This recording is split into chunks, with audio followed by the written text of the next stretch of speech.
welcome back. We're on the Brihadaranyaka Upanishad. Today we're going to just be reading Part 6, Section 2. Svetaketu, the grandson of Aruna, came to the assembly of the Panchalas. He approached Pravahana, the son of Jivala, who was being waited on by his servants. Seeing him, the king addressed him. "Boy," he replied, "Yes, sir." "Have you been taught by your father?" He said, "Yes, sir, I have." "Do you know how these people diverge after death?" "No, sir." "Do you know how they return to this world?" "No, sir." "Do you know how the other world is never filled by so many people dying, thus again and again?" "No, sir, I do not." "Do you know after how many oblations are offered, water rises up possessed of a human voice, or under the name of a man and speaks?" "No, sir." "Do you know the means of access to the way of the gods, or that to the way of the manes, doing which people attain either the way of the gods or the way of the manes? We have heard the words of the mantra. I have heard of 2 routes for men leading to the manes and the gods. Going along them all this is united. They lie between the father and the mother." "No, sir. I'm sorry, I do not know of them." Then the king invited him to stay. The boy, disregarding the invitation to stay, hurried away. He came to his father and said to him, "Well, did you not tell me before that you had fully instructed me, father?" Father replied, "How did you get hurt, my child?" "That wretch of a kshatriya asked me 5 questions, and I knew not one of them." "Which are they, son?" "These," and he quoted the first words. The father then said, "My child, believe me, whatever I knew I told you every bit of. But come, let us go there and live as students." "Oh, you go alone, please." At this, Gautama came to where King Pravahana, the son of Jivala, was giving audience. The king gave him a seat, had water brought for him, and made him the reverential offering. Then he said, "You will give Reverend Gautama a boon." And then the king said, "We will give Reverend Gautama a boon." And then the father said, "You have promised me this boon. Please tell me what you spoke to my boy about." The king replied, "This comes under heavenly boons, Gautama. Please ask for some human boon."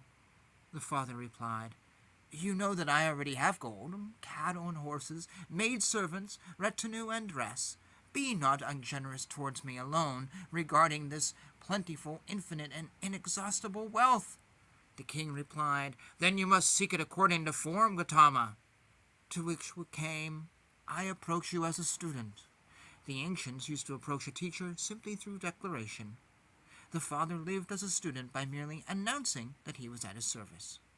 The king said, "Please do not take offense with us, Gautama, as your paternal grandfathers did not with ours. Before this learning never rested with a Brahmana, but I shall teach it to you, for who can refuse you when you speak like this? That word heaven is fire. The sun is its fuel, the rays its smoke, the day its flames, the 4 quarters its cinder, and the immediate quarters its spark. In this fire the gods offer faith. Out of that offering King Moon is born. Parjanya, the god of rain, is fire. The year is its fuel, the clouds its smoke, lightning its flame, thunder its cinder, and the rumblings its spark. In this fire the gods offer to King Moon. Out of that offering rain is produced. This world, O Gautama, is fire. The earth is its fuel, fire its smoke, the night its flame, the moon its cinder, and the stars its spark. In this fire the gods offer rain. Out of that offering food is produced. Man is fire. The open mouth is its fuel, the vital force its smoke, speech its flame, the eye its cinder, and the ear its spark. In this fire the gods offer food. Out of that offering the seed is produced. Woman is fire. In this fire the gods offer the seed. Out of that offering a man is born. He lives as long as he is destined to live. Then when he dies, they carry him to be offered in the fire. The fire becomes his fire, the fuel his fuel, the smoke his smoke, the flame his flame, the cinder his cinder, and the sparks his sparks. In this fire the gods offer the man. Out of that offering the man emerges radiant. Those who know this as such, and those others who meditate with faith upon the Satya Brahman in the forest, reach the deity identified with the flame. From him the deity of the day, from him the deity of the fortnight in which the moon waxes, from him the deities of the 6 months in which the sun travels northward, from them the deity identified with the world of the gods, from him the sun, and from the sun the deity of lightning. Then a being created from the mind of Hiranyagarbha comes and conducts them to the worlds of Hiranyagarbha. They attain perfection and live in those worlds for a great many superfine years. They no more return to this world. While those who conquer the worlds through sacrifices, charity, and austerity reach the deity of smoke, from him the deity of the night, from him the deity of the fortnight in which the moon wanes, from him the deities of the 6 months in which the sun travels southward, from them the deity of the world of the Maines, and from him the moon. Reaching the moon, they become food. There the gods enjoy them as the priests drink the shining soma juice. Gradually, while saying, flourish and dwindle.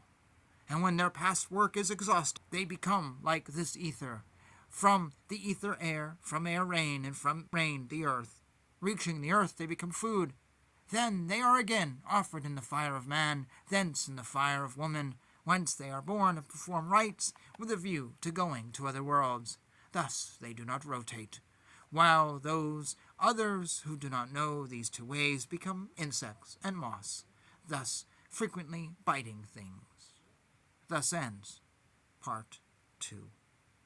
Thus they do not rotate, obviously, reincarnation. I think you understand this. At this point in our journey, if you've watched all the Upanishads, you know that so many of these echo what others say, echo what the Vedas say. They're not like reinventing the wheel every time. That is what makes the scriptures of Sanatana Dharma, for me, very special. They're not reinventing the wheel. They're not starting a new religion. They're all just shining light on the past. Maybe to a different audience, or maybe from a different point of view, but they're all teaching from the same thing. And that's actually where I say, like a New Age teacher is non-Hindu, because they don't teach from the Vedas. They are trying to start something new. They don't even teach the Vedas. Whereas then there's other groups that do teach this, that while you might say, yeah, I have issues with that group, on one hand, I understand that, but they teach the scriptures, so I almost feel like for those groups, work with them. Try to work with them and understand them before pushing them aside. Thank you for joining me. We're almost done with this Upanishad very soon. Until then, till the next video, Jai Shri Krishna.